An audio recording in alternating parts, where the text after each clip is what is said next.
Hello friends, in this video tutorial, let us see how to use a stored procedure with single value parameter to get data for our report in SSRS. Okay, so for this let us go to SSDT, let us add a new report. Okay, so let us add a new item and let us call this as SP single value parameter. Okay, so now a new blank report is created. Now first of all let us go and add a data set. Okay, but before going and adding a data set, let us go to database. Okay, so let us go to database. Now I have created a store procedure. Okay, a very simple store procedure. It just selects all records from the total cell table with a parameter where region equal to region. Okay, at the region. Okay, so there is only one parameter called at the region with varchar 30 as the data type. Okay, and the name of the store procedure is USP underscore, that is user store procedure underscore total cell as per region. Okay, so it's very simple store procedure, and if you execute this store procedure passing a value, let's say we pass Asia, then it will show all the 4 records for Asia.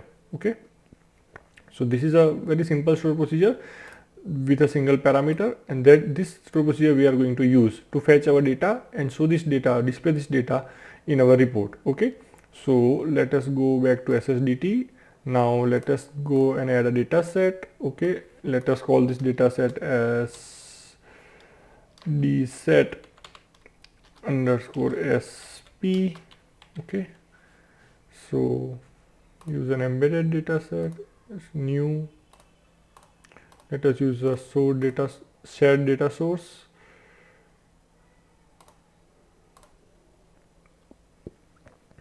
Let us make it 20. Okay, now the type of query will be stored procedure. So if we go over here, then we can see the stored procedure that we have just created. So let us select that. Now the important thing is we will not be able to pass parameter over here. Okay, even if you go to query designer and if you execute the procedure, then you have to pass the parameter at the prompt. Let's say you pass Asia, then it will show all the 4 records of Asia. So we cannot pass the parameter over here. Okay, so what we do refresh fields. Okay, and click OK. So hence it has detected that the store procedure expects a parameter called at the region, and it has started displaying that parameter over here. Okay, so now the next thing that we need to do is we need to add a table in our report. Let's add a text box in our report. Okay, let's resize the text box. Let's call this as sales report. Okay, let's make this bold. Let's make the font to be 14. Let's make the forecolor to be white. Let's make the background color to be maroon, right? Okay, now let us add some report fields. Let's say we add region, right? We add first salesperson name, first name, last name, right? Let's say we add product, and let's say we add item sold. Okay, so these are the things that we are adding. Let us do some formatting for the first row also, right? So now it will look like a report. Let's save everything. So we already have a store procedure which we are calling, and it is expecting a parameter called region, and we will be passing the region parameter. So let's click preview. So the user is expected to pass a parameter in text box, right? So once the parameter is passed, the report displays data related to that parameter, right? That is for Asia.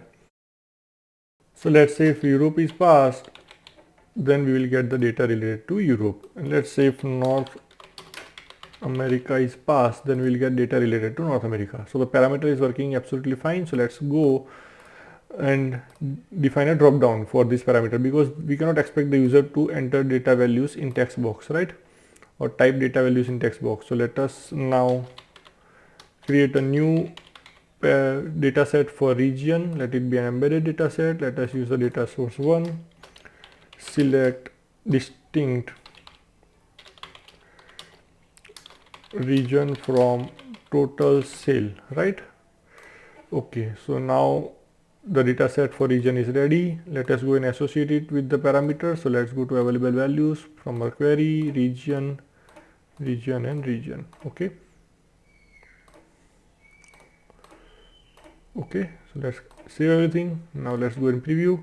So now we are able to see a drop down. So let's say the user selects Asia as the value for parameter and clicks view report, the user will be able to see data related to Asia. Similarly, if user clicks Europe as the parameter, then the user will be able to see data related to Europe. So in this way, we can define a store procedure with a parameter and use that store procedure to get data and display data in our report. So I hope friends this video tutorial is useful to you. Thank you.